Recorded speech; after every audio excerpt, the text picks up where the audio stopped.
Okay, mechanics fans, this is a momentum impulse collisions type question from M1 January 2005 EdXL. I'm going to show how easy these questions are. We've basically got two particles moving along, there's a collision, we work out the speed of one after the other after the collision, then we say whether the direction of motion has changed, and then we calculate the impulse. So, first thing I'm going to do is draw a diagram for this, and I'm going to take I'm going to take P here, mass 3/2.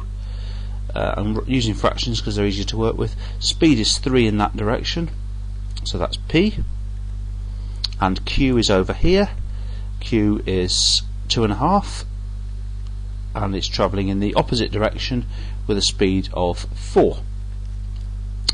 That's before the collision.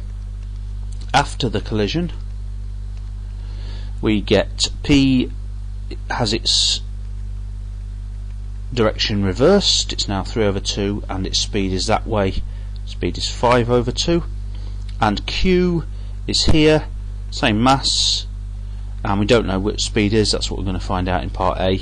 So let's say that its velocity is that way, we're taking that way as positive, let's call the velocity V, that seems sensible. Okay, what we're going to use here is conservation of momentum. We're going to work out the total momentum before the collision. That will be the same as the momentum throughout, and so that will also be the momentum after the collision. Momentum's not lost in a collision, it's just transferred from one particle to another. That's what impulse is. Okay, so the momentum before, this is conservation of momentum. The momentum before, taking that way as positive, so all numbers in that direction are positive. Momentum of P, mass times velocity, add momentum of Q, mass times velocity,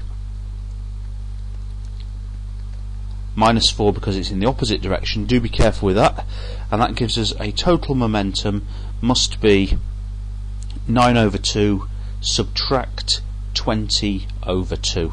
So minus 11/2. So that's the total momentum throughout. If you want to use decimals, then do so, but I just prefer to use fractions and I don't need to use a calculator. The momentum afterwards then is the same, and the momentum afterwards is minus 5/2 times 3/2. That's for P.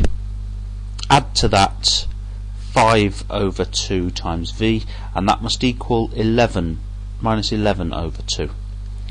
So I've got a simple equation to solve here. I'm going to start by cancelling all these 2's because I don't particularly like all of these 2's. So we end up with that. Everything has a factor of a half, so I'll cancel a half everywhere. You don't really need to do this, just use a machine if you really must.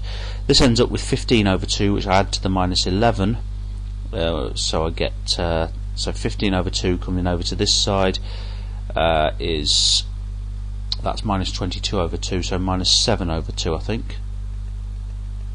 So we end up with 5V is minus 7/2, so V is minus 7/10.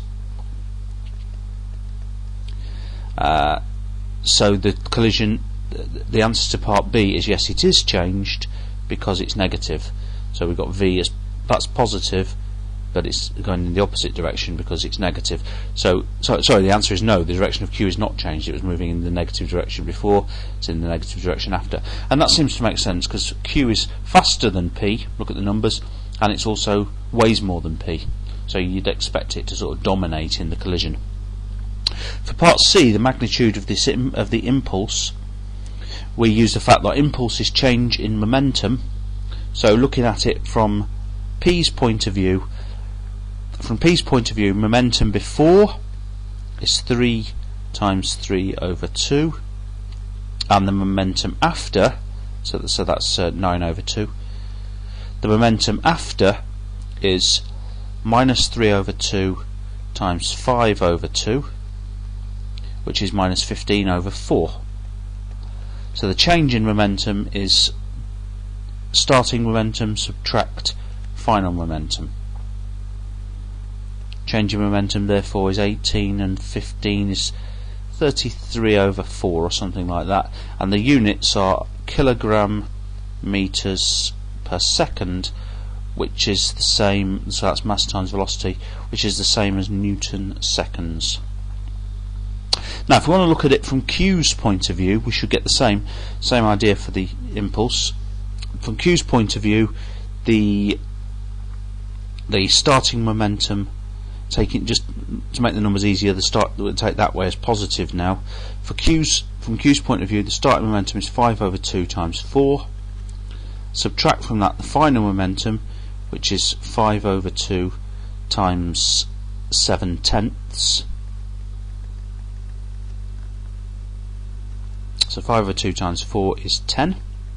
Subtract 35/20. I suppose I could do some sort of cancelling there. So that's 7/4. So 40/4 take away 7/4 is 33/4 Newton seconds. So what we're seeing is that the momentum the momentum change in Q is of course the same as the momentum change in P, and that's because all that happens in a collision is the momentum is transferred from one particle to the other. The total momentum is always constant.